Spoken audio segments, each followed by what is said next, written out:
They call him Xehanort. Oh, Xehanort. Ba-dum boom, he got white hair, yellow eyes, always ready to notarize.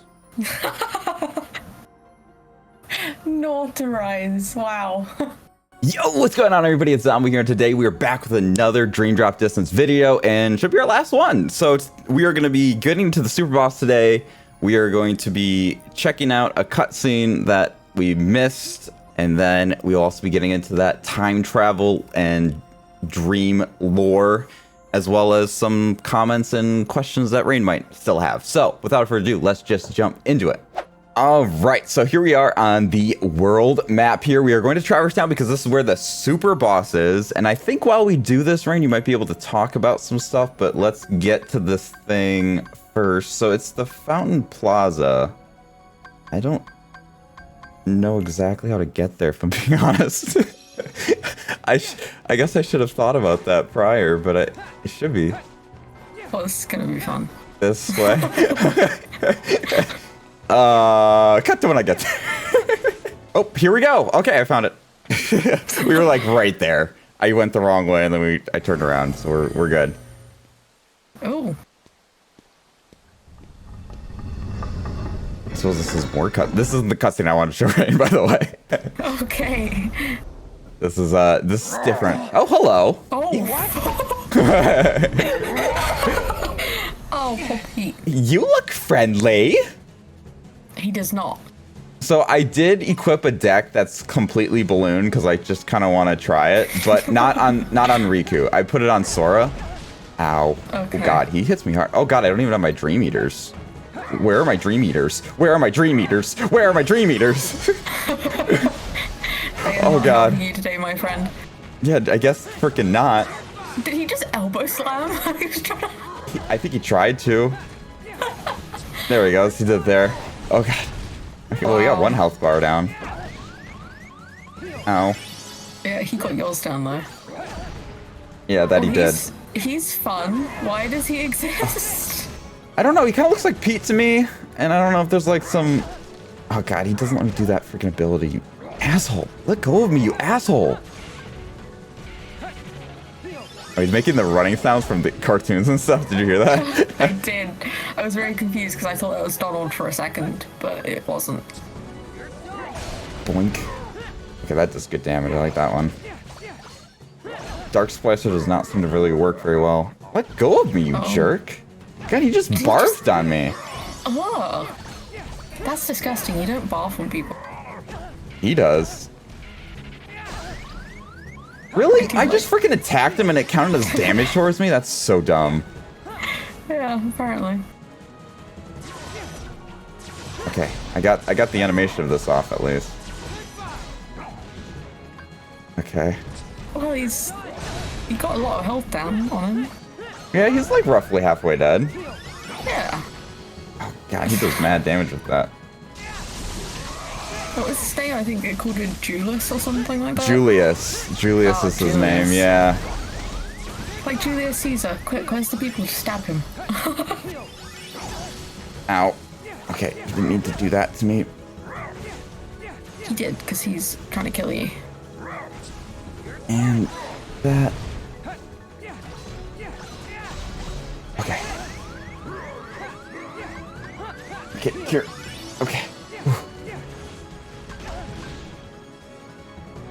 And get it off. Nice. Whew. Okay. Good job, Riku. Good job, Riku.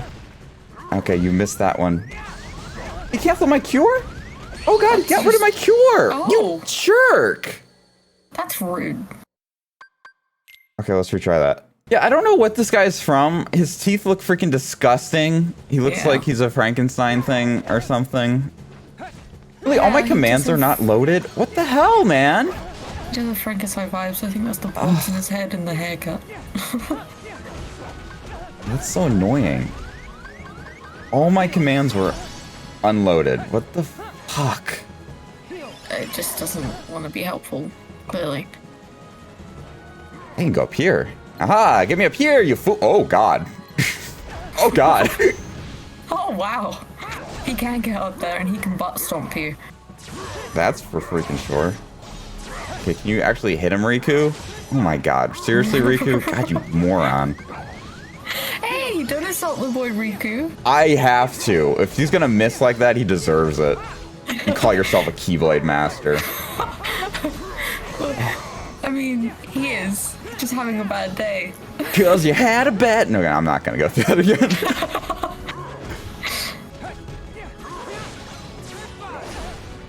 You can do it. Oh, Riku. So what I want to do is I want to do Riku's as using all the commands, and then Sora's will be one where I just do balloon. I'll fight him again. You don't have to, but I'm going to. Oh, fair enough. Just because I want to try it. Yeah. Oh, just a deck full of balloon. What is it, Ra? Or whatever. Ra, and then there's a Ga. Okay. Ra and Ga. Yep. Raga. Does he have to wind up like that? I get he's a cartoon, but jeez. Oh. Okay, he's like doing electric-y stuff and I don't much subscribe. No, he seems more dangerous when he's doing that. Oh god. Okay, Riku, you missed. I wouldn't be surprised if you should have died there. Because honestly, you would have deserved it. Okay.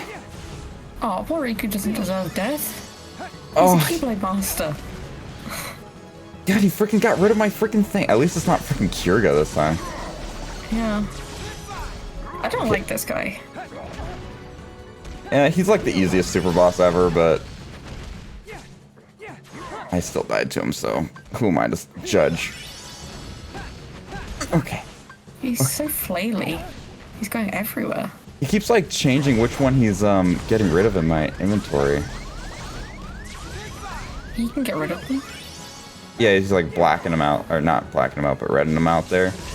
Oh, okay. Okay, that's not necessary, bro. I'm hitting the wrong button, like an idiot. He thinks it's necessary, clearly. Otherwise he wouldn't be such a douchebag Ow. about it. Oh god, I'm so freaking dead. Oh, no you're not. Oh.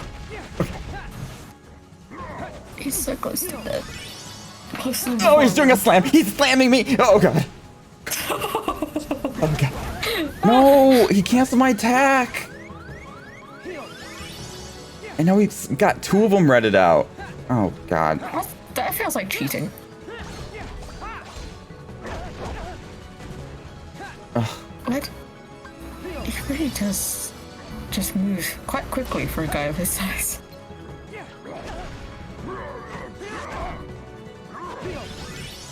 No, meteor crash. I mean, healing's nice too, I suppose, but... Oh god. Oh. Ow. Knock it off, you bitch! Oh my god! I feel like they should let you use more of the space in this Oh my- area than just this spot. Leave me alone, bro! Fuck off! Oof. Oh my god! He has like lightning that reaches fucking everywhere! It's not even fair! No. That really sucks. Oh.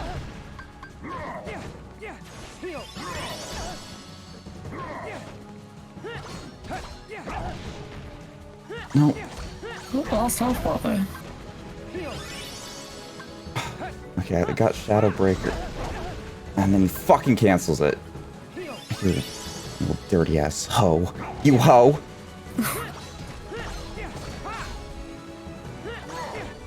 Oh, come on, Riku, just do a combo. Thank you. Jeez. Yay! Oh. Oh. Oh. Now, will Sora's deck make that easier or harder? I don't know, but if it gets too much harder, I'm just gonna forgo it. That's fair enough. Man. We did it once. That's enough for me. Sorry, Riku, for the shit I said. I was just angry. I was angry. I love you. Next time, behave. I'm gonna be honest. That was kind of a lame little cutscene situation there. Obviously, the boss was pretty lame.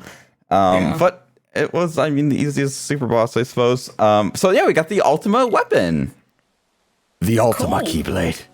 So let's equip that bad boy.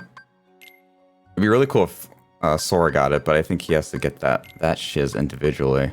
But look at that, 1616, that's pretty freaking good. It also has a pretty good crit and stuff. Even freaking Stevens. So it looks really cool to me. I quite like it. I like the shape and all. Yeah, I like that it's like really sword-like. Like you can see a sword mixed in there. It's really cool. Yeah.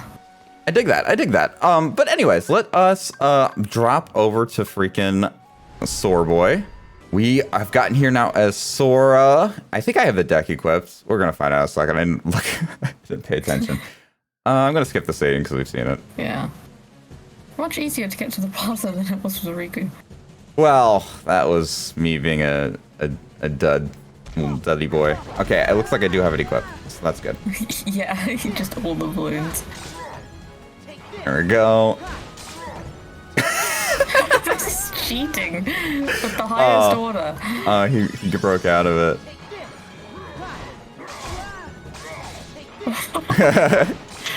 This kind of seems unfair, but you know what? He was unfair to Riku, so. Yeah, I agree. Screw this guy. Oh god, this is so much easier. This is fun. Yeah, this is a fun fight. I like this.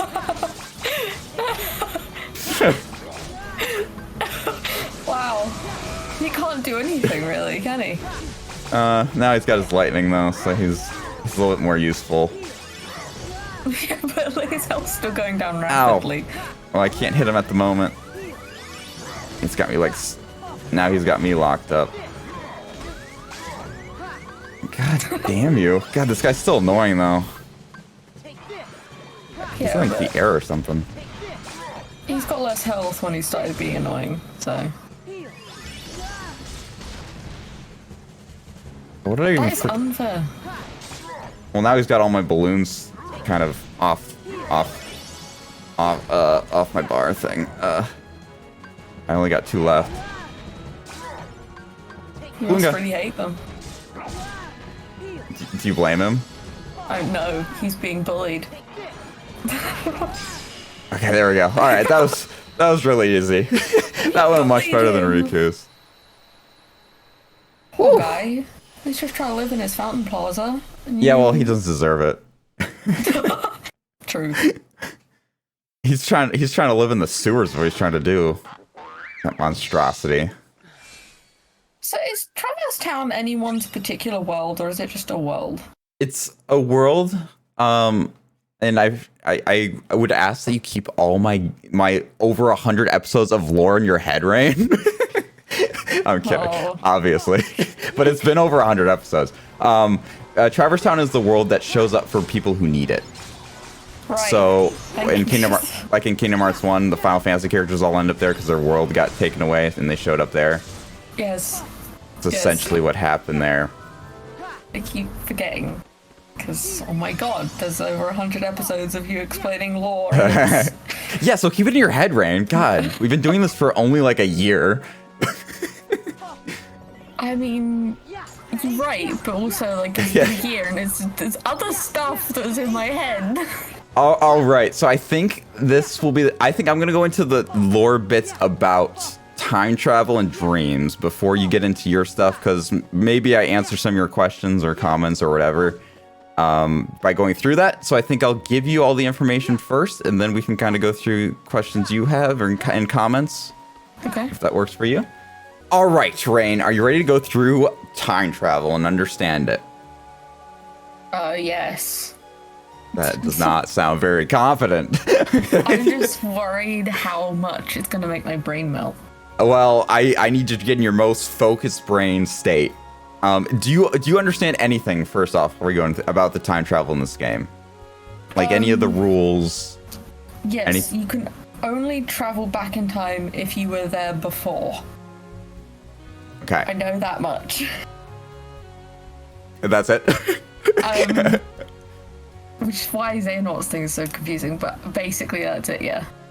Okay. All right. Well, this will be very enlightening for you then, because I have, in terms of the rules, I have like roughly 8 bullet points for the rules. So, okay. let's just dive into this. All right, so rule number 1, Raine, you must leave your body behind and become just a heart. Okay. So you have some examples of this would be removing your heart via a keyblade and thus becoming a heartless, or if you become a heartless is essentially only a heart, right? It's like the darkness of a heart that overwhelms it. So Sora removing his heart in Kingdom Hearts 1, for example, would be a situation that enabled him to time travel, essentially. We'll get into that. He can time travel because that happened. Exactly. We'll get into more of that, though. But rule number 2, you're only able to travel through time if there's a version of yourself present at the time you want to travel to, which is something you said to me at the beginning here. Yeah. So it seems like you grasp that. You got to be there. Sora can't just yeet himself 500 years in the past before he was even born.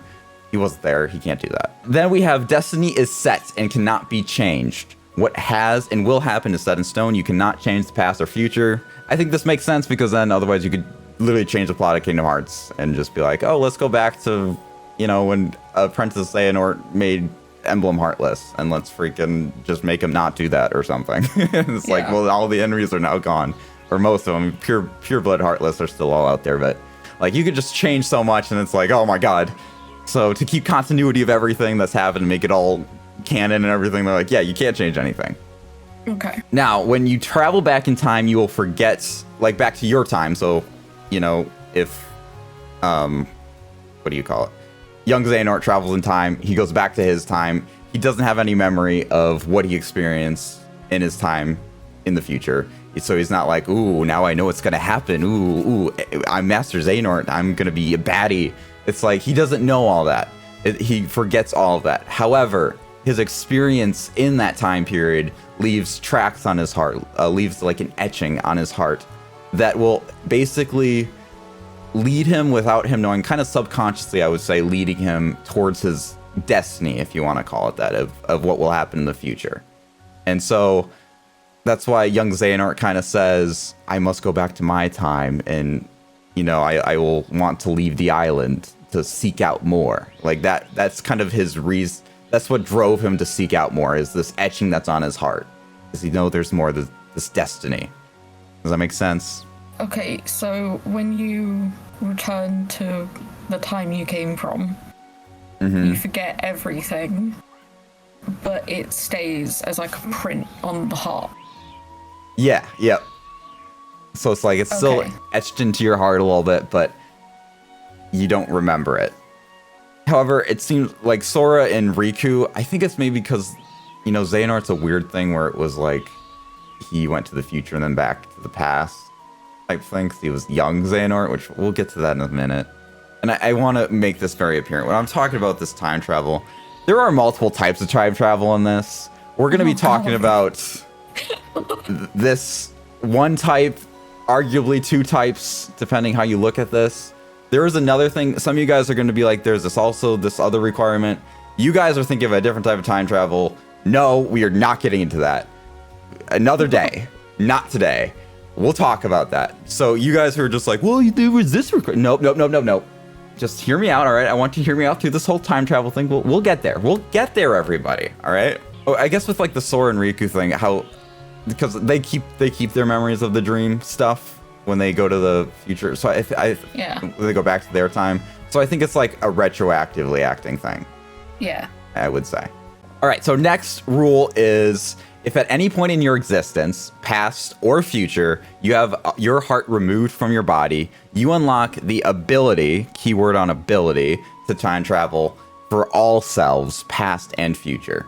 So essentially, if you remove your heart, like let's say how Sora removed his heart in KH1, he removes his heart there. Every single version of himself across the timeline, if you think of his timeline as a little loop of life and death kind of coming together at one end, everything in that loop gains the ability to time travel. Okay. So Sora at the beginning of KH1 unlocks the ability to time travel because Sora at the end of KH1 removed his heart. And then also that, which I think makes more sense, his future self, so KH2 Sora, is also able to time travel because KH1 Sora removed his heart. Yes. Okay. So that's kind of, I think that's Specifically, this rule is really about Xehanort. That's where this rule is really applicable most to. But I think it's important to just know as a concept that it would work for any character. Having the ability to time travel doesn't mean you have the power to time travel. If you have the ability to time travel, you still need assistance to do so. So that's why I said keyword on the last one is ability. You gain the ability to time travel. You don't have the power to time travel. So just to kind of illustrate this in the best way possible, because I think it's a little bit like mind-boggling. Think of time travel as a battery that you're trying to use to power a remote control, we'll say, just for like a TV or something.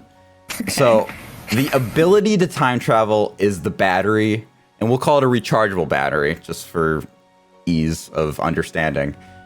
It's just the battery that's dead. It's a dead battery is essentially the ability to time travel.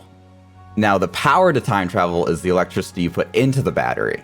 So and if you only have the case and you put it in a remote control, it's not going to do anything. It's a dead battery. Nothing's going to happen. If you just shoot the remote with electricity, it's going to like short circuit and just freaking break the thing. It's like just not going to work. But if you have both, if you have the conductor of the battery and then you have the electricity then that goes into the battery, the time travel power, then it works and you can do it. I think that's the easiest way to explain it in terms of ability versus power because they're separate things. Does that make sense? I understood it before you did the battery thing, and now I'm just confused. You're confused by that? The battery thing confused me, yeah, but I understand that just because you can time travel doesn't mean you have the power necessary to time travel. Yeah, I mean, that's another way to say it, but I like my illustration. It makes sense to me, and maybe it helps somebody else understand it who wasn't able to understand it. So if you guys like that, then there you go. Otherwise, there's that. The ability versus power. However you guys need to see it to make sense. Both are equally the same. They mean the same thing. Just go with it. All right, so next thing. You can only time travel if you are just a heart or if you have the time travel ability plus the power/assistance. So what I mean by if you're just a heart is that this is how Ansem Seeker of Darkness time travels Roe figure to go back to young Xehanort. He was just a heart and he time traveled there. Then obviously if you have the ability plus the power/assistance, then you can also time travel as well. So this time travel that I've kind of explained is how you use time travel to go back in time. You can only go back in time. Young Xehanort is just the exception. He's a weird one, and just to kind of explain this, I'll get into explaining young Xehanort's thing because he's traveling to the future essentially, and then he's also kind of bringing his other selves to the future as well because, like, for example, Xemnas, we defeated him. He's dead, so he's coming to the future as well.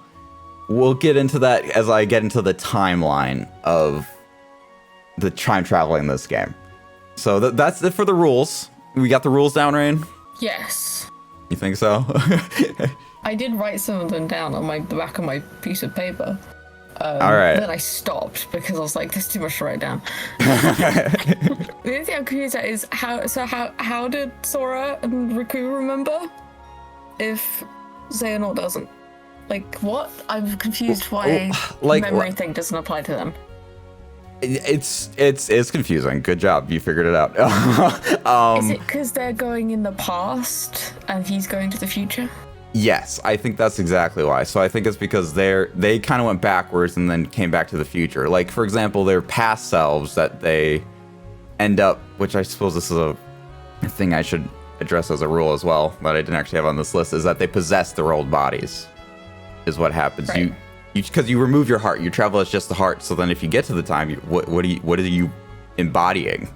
Like, you don't have a body there. So you basically possess your old body, and that's what you use to do this little time travel thing. And so, like, his Hearts 1 version of himself, like, wouldn't remember it, for example, and we don't see that in the games, which is basically a nice way to be able to do that without, like, making retcons for it, essentially. But then his half that goes to the future again remembers it. Think of it like if you have to go back in time, you're resetting your memory. If you're going forward in time, you keep your memory, I guess. Does that make sense? Mostly. I think the only one you have to worry about is young Xehanort because he's the only one who's weird. He's the only weird one. Okay. Well, I guess him and all the other people he brings to the future, Xemnas and all that. Xehanorts, then. Xehanorts. Yeah. And some others, but we'll get to that. Also, by the way, doesn't Organization 13 technically have one member because they are just all Xehanort? In some ways, I would say they're half Xehanort, like Xigbar. He's still Xigbar, but he's part Xehanort. So he's Xehanort, but he's also not Xehanort. So yes and no. He's Xigbar. his Xighanort. He's Xighanort. Yeah. Okay, but let's get into the timeline now. So how did this all happen? How did young Xehanort get to do all this? What's happening? All right, let me just paint the picture for you if you can't figure it out with the rules that were given to you. When I don't blame you if you can't. Okay. So let's start back in Birth by Sleep. Birth by Sleep, Raine. What did Xehanort do to take control of Terra? He unlocked his heart and put it in Terra. He removed his heart and put that into that poor boy Terra. At that very moment is the moment he gained the ability to time travel. There's a lot of people who are just like, oh, when Apprentice Xehanort removed his heart and became Ansem. He actually unlocked the ability when it was Master Xehanort, and that's actually in a Nomura interview where he references Master Xehanort doing this. But we'll get to that later. Okay. Now, Apprentice Xehanort becomes, well, I guess Master Xehanort possesses Terra, becomes Apprentice Xehanort. Then Apprentice Xehanort later on removes his heart and becomes Ansem Seeker of Darkness, and then Xemnas, right? His nobody. Yeah. When he does this, Ansem Seeker of Darkness travels back in time as he's just a heart. So he's able to do that. He's just a heart, and he travels back in time to young Xehanort. And since he travels back in time, and you just kind of gotta accept that since he's just a heart, he kind of, and he's a scientific researcher. He did research on the heart and all this. So somewhere in that, he kind of developed the power scientifically to time travel. And so he had his little power to time travel through that. Travel back in time to young Xehanort. And since he did this so scientifically, he didn't possess his old body. He was there as his own figure, which we see the brown robe figure, and he's kind of formless, right? Because he's just a heart, he's just kind of a robe. And so that's what he is there, and Xehanort's still there. They're not possessing one another. They're both there in tandem, and Ansem Seeker Darkness is essentially explaining all this fun jazz to young Xehanort there. And he essentially gives young Xehanort the power to time travel in this instance. Young Xehanort unlocked the ability to time travel back in Birth by Sleep when Master Xehanort did it. It retroactively affected young Xehanort. So that's when he had the ability, and then Ansem Seeker Darkness gave him the power to by being there present with himself, and like he passed it on to him essentially. Okay. And this is a young Xehanort specific thing. It isn't like every version of himself now has the power. It's Ansem Seeker Darkness has the power, and he gave it to young Xehanort, who then uses this power to then basically essentially make himself a portal to go to these other times in the future. So he's a portal now. This is like a weird, this is why young Xehanort plays with stuff that's like not used by the other time traveling stuff in this game. He's like really special. He's essentially acts as a portal to go to these future selves of him that is still past selves for Dream Drop Distance time, but his future, it's weird. So yeah. He does that, and he basically grabs them, pulls them through the portal, which is why we see them also in Dream Drop Distance, not possessing, young Xehanort or Ansem Seeker Dark or version of Xehanort there, and they're all separate beings. It's because he's pulling them through this like time portal that he's become and created for himself. Yeah, I'm just imagining him like just this hand appearing out of the midair and grabbing them and pulling them through. And they're like, what are you doing? I would imagine he's explaining something for him. Like he's like, his head goes out with his arm.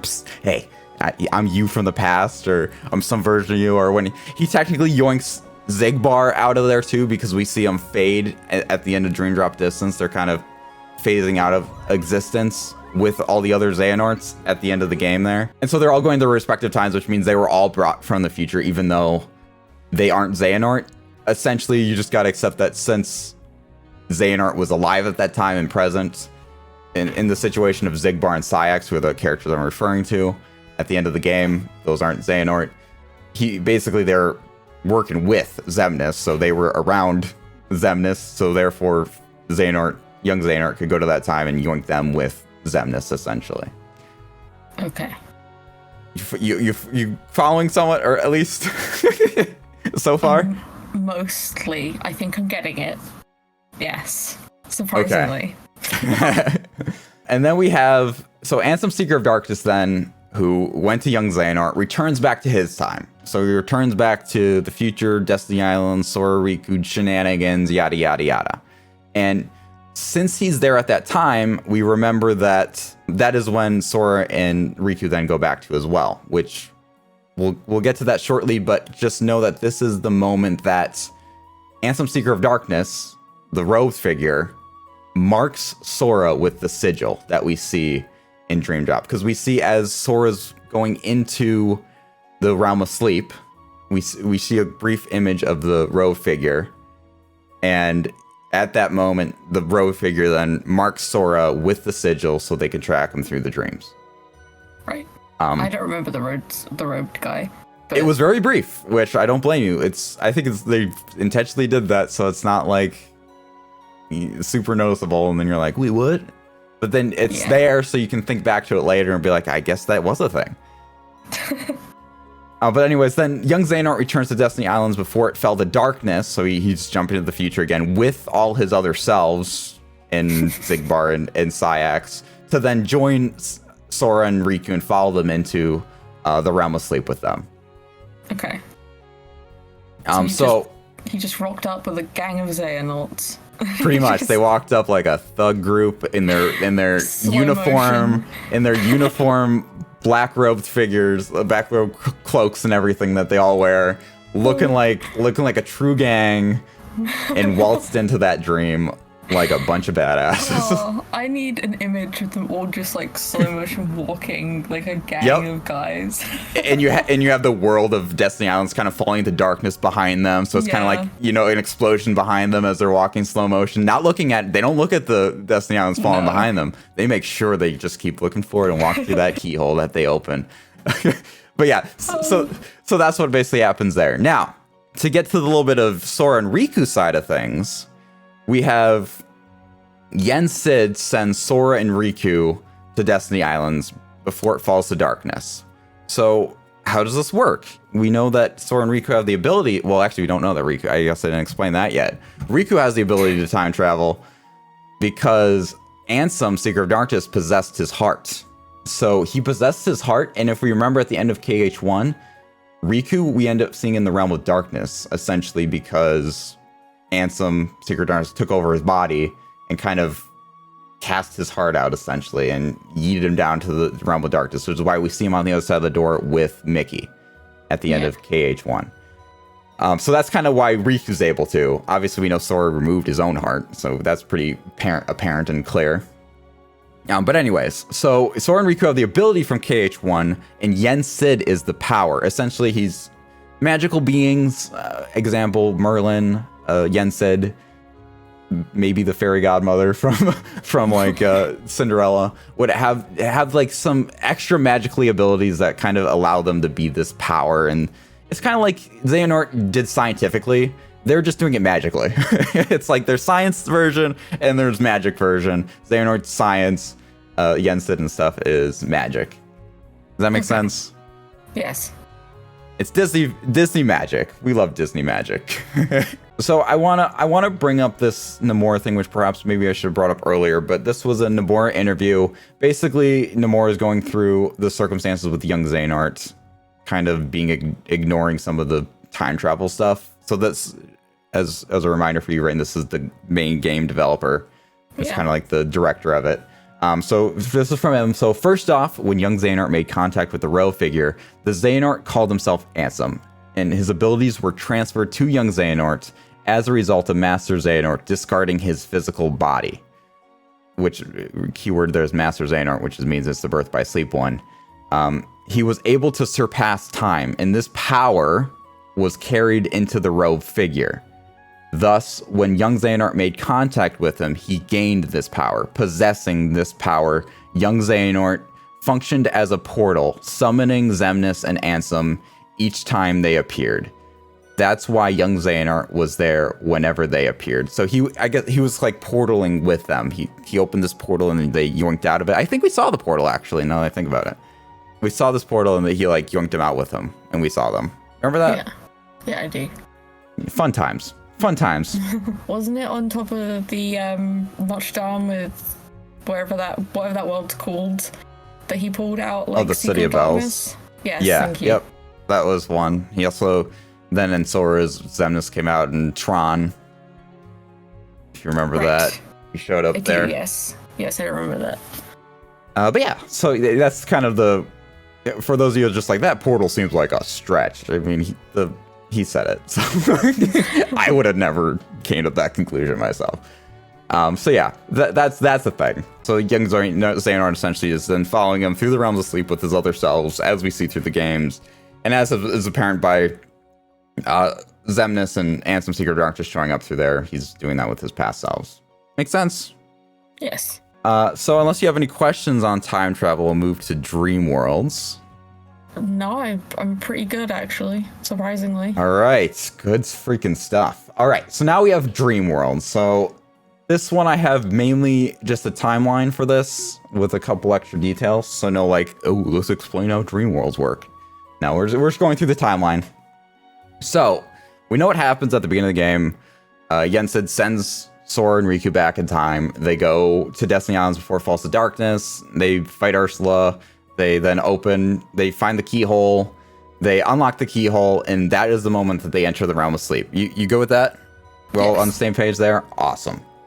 So, at this moment, though, at that moment of entering the dream world, something happens.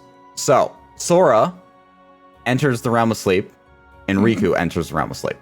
Yes. Sora, however, enters the realm of sleep in a dream of the dream worlds, which is what they're expected to do in their mastery rank tests. They're going to the dream worlds, they're going to the dreams of the sleeping worlds to unlock their keyholes. Sora does that. Sora is the one who goes into the dream of the dream world. So what did Riku do? Well, when Sora entered the realm of sleep, Riku's big old brain of his detected something amiss and went into Sora's dream as a dream eater to protect him from the nightmares.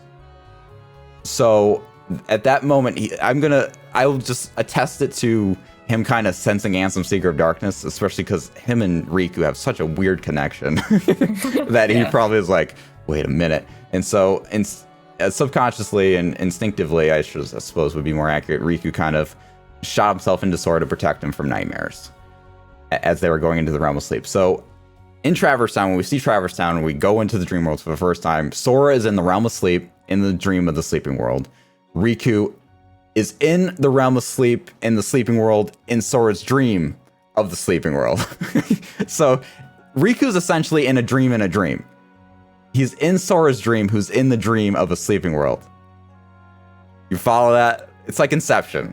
Okay, so Sora entered a dream of the dream worlds. Yes.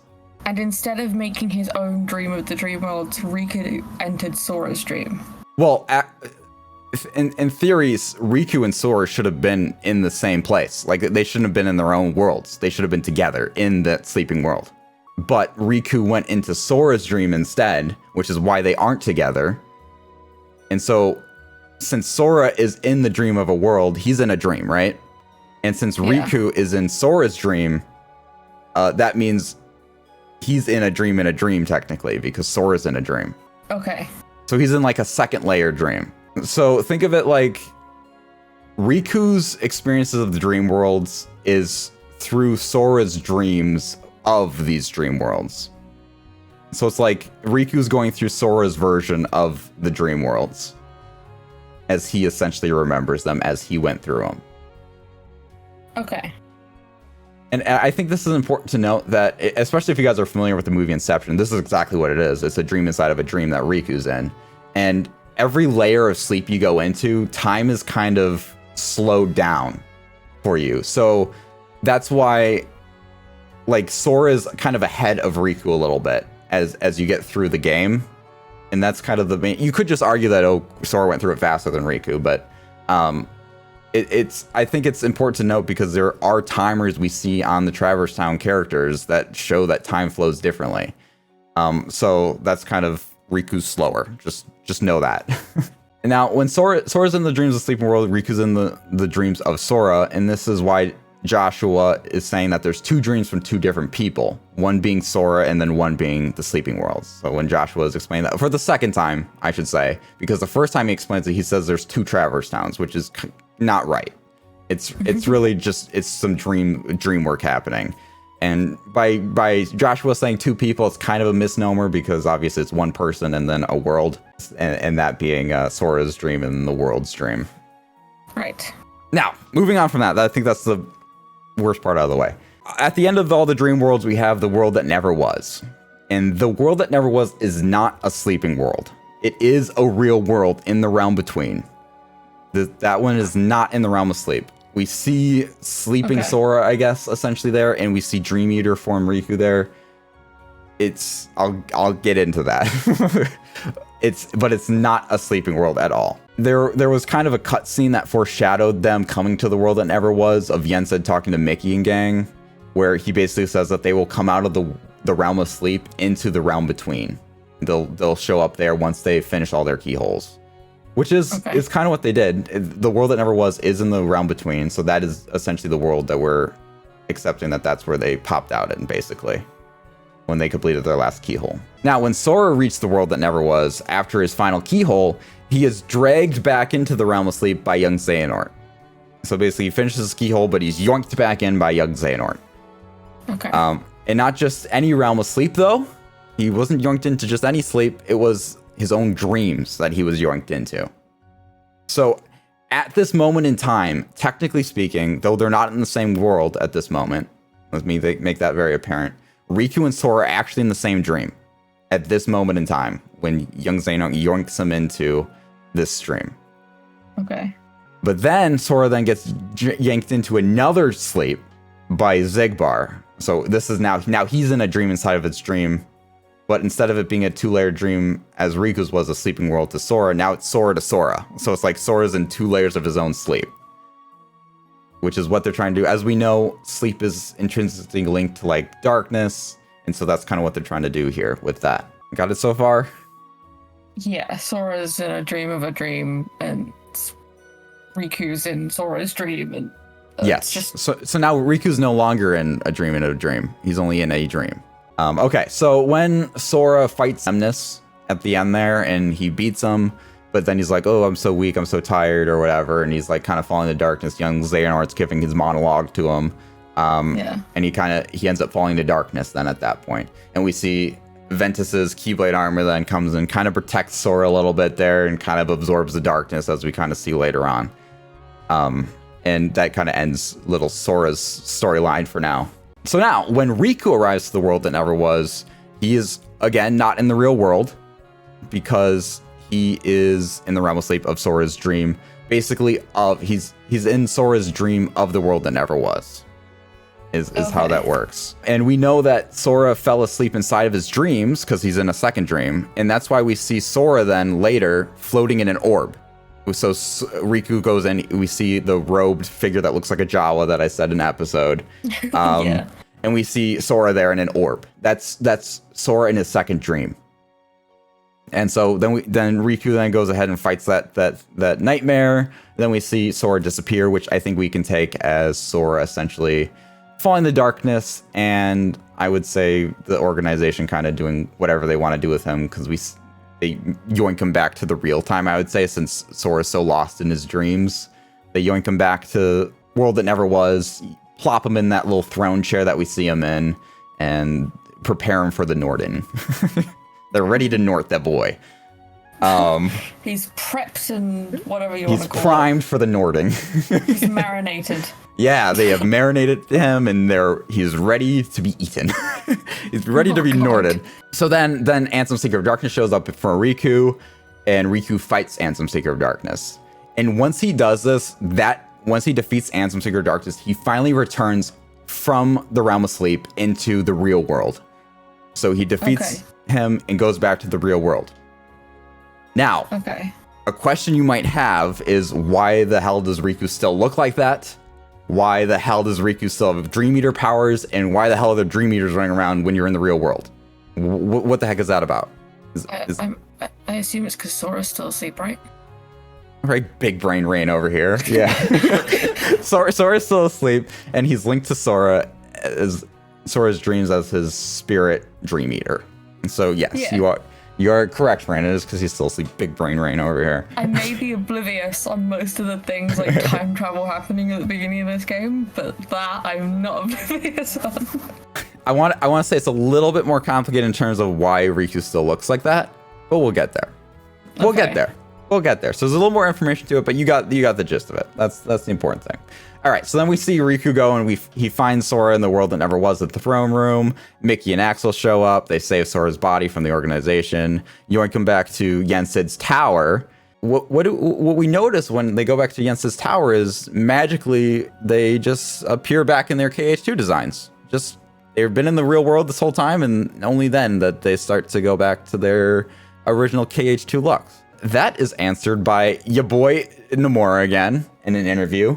He was asked in the latter half of The World That Never Was, despite returning to the real world, why does Sora and Ko stay in the form, and why do Dream Eaters appear? So this is kind of dialing back a little bit to where we were before, and why when Riku originally entered The World That Never Was, the real one, not the dream one, he's still in this form. And Nomura answers, Sora and Ko's form is due to Yensid's magic. So the way it worked is that they can't return back to their original form until they return to Master Yensid's mysterious tower. And the Dream Eaters were appearing because Sora's still asleep. All right, so then with Riku and Ko being back at the mysterious tower, now back in their KH2 drip and all that, Riku then used his power of waking, which he then obtains through the game, of unlocking all the sleeping keyholes, to then dive into Sora's heart and free him from his slumber. So then Riku then fights Ventus's Keyblade armor, the whole darknessy form, and at that moment, that's when he frees Sora. All right, so then Riku then talks to Ansem the Wise and returns back to the real world to Sora and friends, and everybody's awake in the real world, and yay, happy days. All right, you follow that? Yeah, I do. All right, cool. That's that done and out of here. So let's show you quick the cutscene that we missed, and then we'll get into your stuff. All right, so we are here with the new cutscene that we have not seen before. I don't know why we didn't get this cutscene. I thought I did everything. I was supposed to get 7 trophies and beat the game and all that. What was the other thing? Answer all the questions correctly, and then you get the secret ending. I don't know why we didn't get it. I looked it up. I saw we got all the questions right, and we definitely had 7 trophies. I showed you guys that in an episode. We had 7 trophies, and then we got another one once we beat the game. So now we're at 8, and I don't know. Whatever. But we're bootlegging it. We're watching it here. I'll plop up the guy who did this video on screen right now, so we can give credit where credit's due. And yeah, let's just jump into it. The darkness awakens.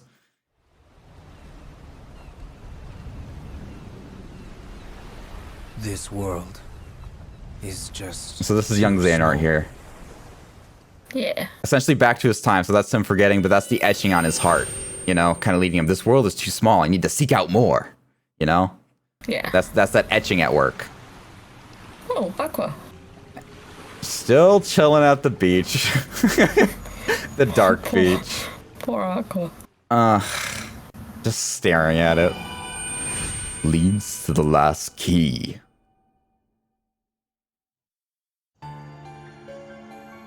Against this tower. Yay. Mysterious tower. Ooh. Sora's late. Do you think he's Jay okay? chilling. Gorsh, Lee sure hurried back to Radiant Garden, and now Master Yen Sid's sending Riku away too. But where on to? some mystery errand. What mystery? You think we'll ever get to do something important? Nope, you guys are Disney characters. Oh, welcome back, Riku. Hey, wait. Oh. What's wrong? What's wrong with Riku? What's wrong with Riku? What'd you do to my boy? Plunged Yeah. the true Kingdom Hearts into darkness, and the Keyblade was shattered. But the light still shining in the hearts of children rebuilt the world that we know today. And the light from the broken Keyblade was then Xehanort pops up. to protect the number of pure hearts in the world. 7 pure lights. He always looks They're mad. The princesses of heart. That's his thinky face. Indeed. He could Those murder 7 someone with that pure gaze. hearts form the very source of all light in the world. If they are lost, the world will again give way to shadow. Thus, even if we deliberately avoid finding our 7 lights to avert another Keyblade war, Xehanort will still target the 7 princesses in order to forge the Keyblade. So there's gonna be a clash between 7 lights and 13 darknesses? And there's nothing we can do to avoid triggering the Keyblade Absolutely war? not, Mickey Mouse. Oh, It's inevitable. damn. To protect the 7 pure hearts, we will need 7 lights strong enough to stand against the 13 darknesses. Who are the 7 lights? So we're missing 1 Guardian of Light. Riku! You're back! That's Who's our right, one guardian, Raine? Master Yen Sid. I don't I know. brought you the guest you asked for, but you never said why. Huh? Wow! I have come to learn that you too can wield a Keyblade. I am glad you Who? are here. Who's that? Who's that? I don't. It's Oh, fucking Kairi! Kairi! Let's freaking go! Yay! She's numero 7. Awesome. Will she be useful now? Don't count on it. That's our last cutscene, Raine. So we have who are our 7 wielders, Raine? Who do we got? We have Riku, Sora, Kairi, Mickey. Is Lee counting or is it someone counts. else? Lee counts. It counts. Oh god, I can't remember the other 2. I stuck at 5. Well, maybe Mickey's counting somebody that we don't really know yet on the team. Good point. All right, so I guess this is the point where we could talk about like some of the stuff that you wanted to comment on / any questions you had. So I will let you take it away. How important is it that young Xehanort brought up Ventus being trapped in Sora's heart? Not important at all? I guess it would be like we've kind of always seen like Xemnas, for example, kind of wanted Ventus, you know, because he was trying to find the Chamber of Waking and whatnot. So, I mean, it's kind of something that's always been there, and so I wouldn't say it's any more or less important than it was before. It's just kind of he's kind of aware of it. Yeah. So it's just that Sora's been made aware. Yeah, I think it's a little bit more confirmation for him and us knowing that he's in there. There's been questions in the past who's all in Sora's heart, and that's kind of a way to explain it. I mean, I don't have overly many questions. This has been a theme with this game, so my brain's shut off, I think. Yeah, I thought you wrote something about Xehanort though. That's not a question, more of like a that's fine. statement of how I feel about it. That's valid too. Because I know I was really having some problems, and while I'm still unsure sort of how to feel about his whole motives of like, I want to rule the world because I'm the only one I can trust with it.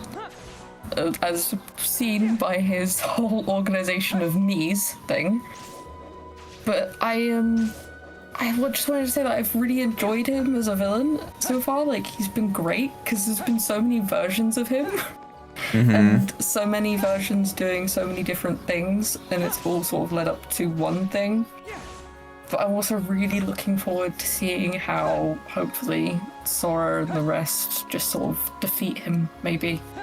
Or just maybe, unless he makes another return. Unless he makes another return, yeah, and just how they deal with what's going to be happening, because it sounds like a big thing, like a lot's going to be going on. And yeah.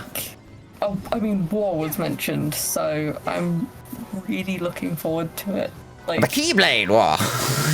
yeah, the Keyblade. I really want them to give Xehanort what he deserves. And what's that? All the Keyblades in all the wrong places. All the Keyblades in all the wrong places. Like, oh at yeah, this we're point- going down. Anyways. At this point, just make the Keyblade and just kill him with it, and then he'll never have it. Well, they need 7 lights and 13 darknesses in order to forge that. They can't do it on their own. They have to be together. Xehanort can't do it on his own. He needs the lights. Neither of them can do it without the other. Yeah, but I want them to kill him with it. That's what I want. You want blood. You want to see more blood in this game.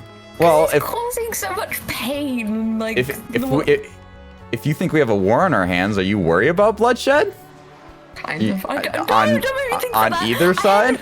I hadn't even thought about You're the over here- possibility of one of the characters dying. Do not put that in my head. You're over here talking all about, oh, well, Xehanort should die. Well, if it's a war, normally there's losses on both sides, you know? I won't mourn Mickey that much. If one hair gets touched on Lee, Riku, Sora, or Kairi's head, I'm gonna flip some stuff. Like, cables are going, everything's going. I'll throw the laptop out the window and I'll cry. I'll bawl my eyes out. Well, we don't want to see that, so. I already cried during Shion's whole thing. Oh god, Shion. Poor Shion. And Roxas, I suppose, as well. Yeah, poor Roxas. Did you explain that angry look, by the way? No, I didn't, so I brought that up as a Xigbar angry look thing, and I've brought it up in past games as well, and that's supposed to be linked to Ventus. And Xigbar's experience with Ventus back in Birth by Sleep, he brings up his look that he gives him.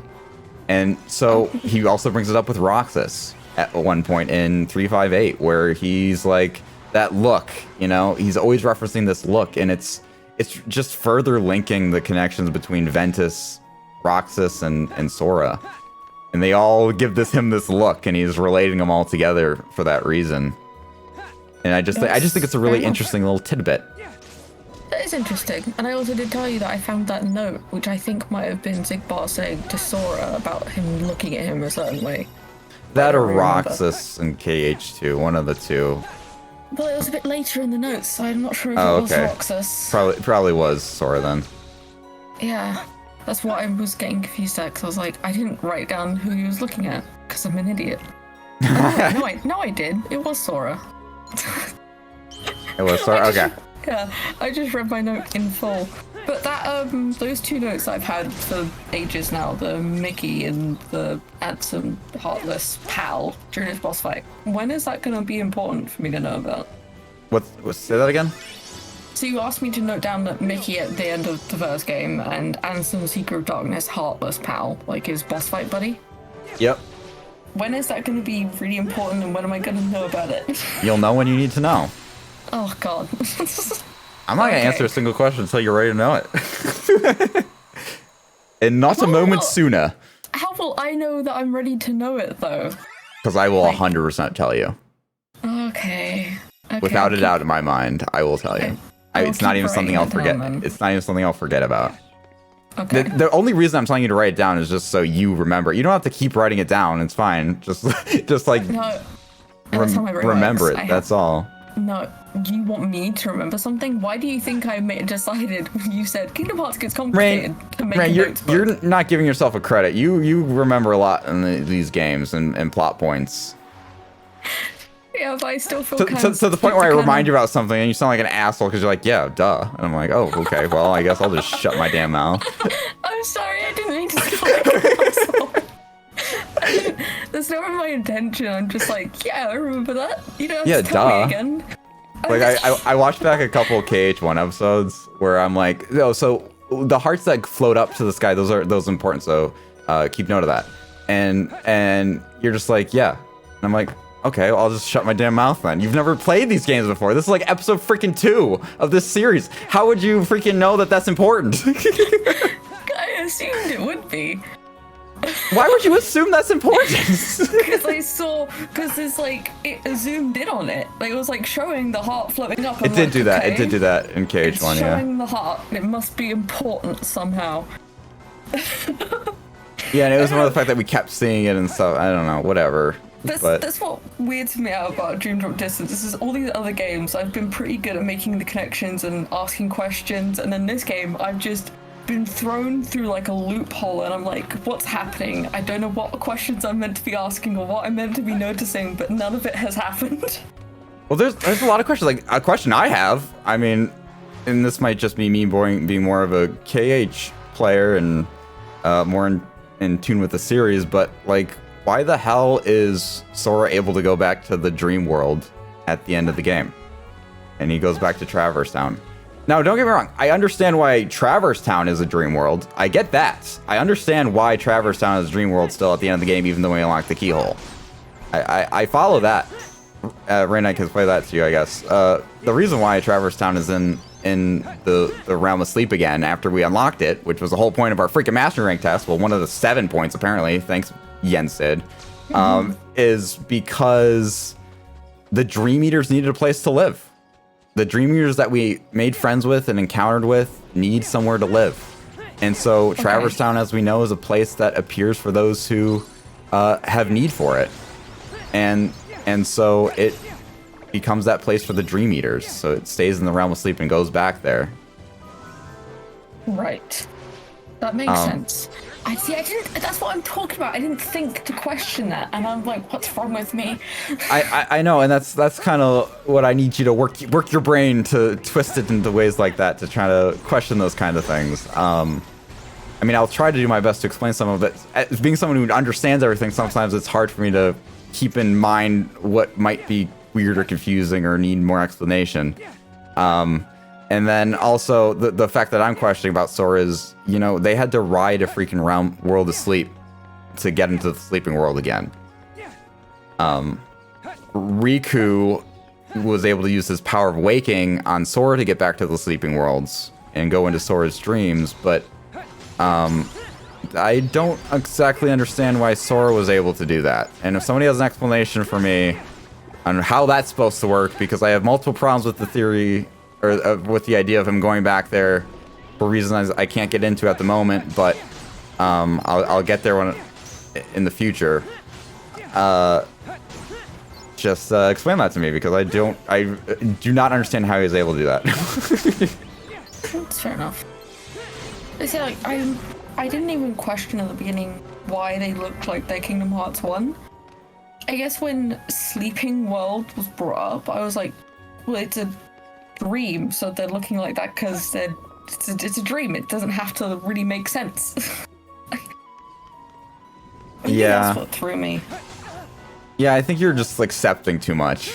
Yeah, is what it comes down to. You're not questioning enough. Yeah, I really am. It's ridiculous. I'm gonna make sure I have constant pen in hand from now on. Constant vigilance! I'm gonna glue it to my hand and constantly have my hand resting on the book, just like, what's this? I'm gonna question every pixel. and make sure you verbalize it too, so people know what you're questioning. Like, you don't just write it down, make sure you say it too. Yes. To be transparent with everybody with it. Yeah, but other than all of that stuff and me being just a brainless moron. Not brainless. Feels like it. The only thing I have written down, which I'm not sure why I wrote down, was I think one of the many forms of Xehanort compared Sora to a to a nobody, and I don't know why. It confused me. I don't remember it. I don't remember it exactly either, but that's just going to remain unanswered, and I'm accepting of that, but I don't want to leave you not knowing what's on my paper in front of my face. Yeah, I'm trying to remember that. Yeah, I can't remember the scene that it sounds like something that would be said to him, but I just can't remember the circumstance of it. So that's the gist of what you got, though? Yeah, and I think I cleared up my opinions on Xehanort, because I know I went off on one. I know I did. Yeah, and I wanted to say something about it. Was something that you said at the beginning of the Xehanort thing, but I forgot what it was. What do you have it written down? What you said exactly, or were you paraphrased? I slightly paraphrased, but it's mostly written down. I said, but I'm unsure on how to feel about his motivations. Like, he wants to be the one in control of everything because he can only trust himself and stuff. Oh, yeah. I here. What I wanted to say to that is I don't think we really completely know his motivations 100%. What I gave you is kind of what we've been kind of shown and we can kind of extrapolate, I feel like, from what we've seen. But yeah. I'll say that we need to kind of like see more what exactly it's all about. Could be a lot more, could be a little more, could be nothing more. I don't know, but we'll see. Just keep an open mind. I will. I'm keeping my mind open. The whole confusion of the end of last week just got to me, but definitely keeping it open, and I really want to see what happens. Like, I'm sitting here, like, rubbing my hands together, wanting to see what happens. Eagerly. And just like, yes! More, please! I'm gonna turn into, like, Xehanort's level obsession with the Keyblade, but for Kingdom Hearts. Yes. You have wrinkly fingers. You'll stroke your non-goatee that you can't grow. Yeah. I'll stroke what little peach fuzz my skin does do, because that's your happening. little goat beard. Goat beard. Actually, I still have those fake mustaches, so... Oh yeah, put that on your chin. And stroke it. Upside down and stroke that. Yeah. All right, everybody. Well, we're going to wrap this game up here. Hope you guys have enjoyed. We will be getting into some new stuff next time. We have a tier list coming out, of course, as well. So stay tuned for that. Best ofs, all that fun jazz. And then we'll be continuing on with Kingdom Hearts and going on to more things. But anyways, guys, thank you again all so much for watching and joining us on this experience. I hope you guys enjoyed kind of being in this game more than others in the game, as we named Dream Years after you and whatnot. So hopefully that was enjoyable. I know I really loved it. It was awesome kind of interacting with you guys in game in that way and kind of making fun jokes with it. So thank you again, everybody else, so much for watching, and we'll see you guys in the next one. Bye, everybody.